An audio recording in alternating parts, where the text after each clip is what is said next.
தமிழ்நாட்டின் பல்வேறு இடங்களில் பொதுமக்கள் தெருநாய் கடிக்கு ஆளாவது தொடர்கதையாகியுள்ளது. மணப்பாறையில் நேற்று ஒரே நாளில் சாலையில் சென்ற 20க்கும் மேற்பட்டோரை வெறிநாய்கள் துரத்தி கடித்ததால் பரபரப்பு ஏற்பட்டது. இந்நிலையில் இன்று மதியம் வரை 4 பேர் வெறிக்கடிக்கு ஆளாகியுள்ளனர். ஒரு 5 நிமிஷம் இங்கே நின்று பார்த்தீங்கன்னாவே தெரியும், வண்டியில் ஒருத்தவங்க போக முடியாதுன்ட்டு.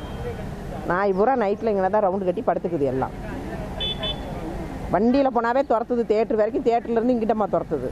கடந்த ஜனவரி முதல் தற்போது வரை மணப்பாறையில் 200க்கும் மேற்பட்டோர் நாய்க்கடியால் பாதிக்கப்பட்டுள்ளனர்.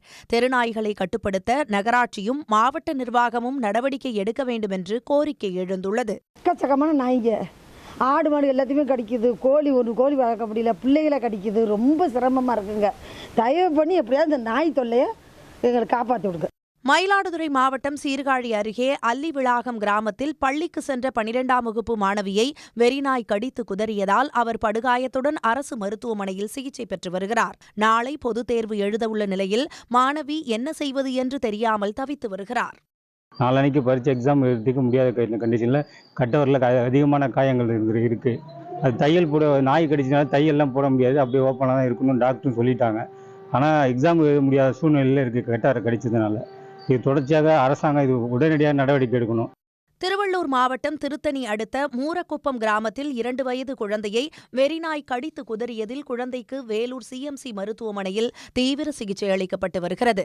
பழனி என்பவரது 2 வயது குழந்தை வெறிநாய் கடியால் பாதிக்கப்பட்டது. நாய் தொல்லைங்க அதிகமா இருக்குது. அந்த நாய் எப்படியாவது பஞ்சாயத்து ஆஃபீஸில் பேசி எப்படியாச்சும் இந்த நாயங்கள்லாம் கூட்டின்னு போயிட்டு பிடிச்சின்னு போயிடுங்க. இதனால எத்தனை குழந்தை பாதிப்படுமோ, எத்தனை பேருக்கு கஷ்டம் இதுவாங்களோ தெரியல.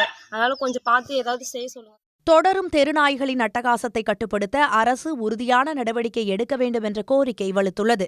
தெருநாய்களுக்கு கருத்தடை செய்வது, ஆங்காங்கே சுற்றித் திரியும் நாய்களை பிடிப்பது உள்ளிட்ட நடவடிக்கைகளை எடுக்க வேண்டுமென அவர்கள் வலியுறுத்தியுள்ளனர்.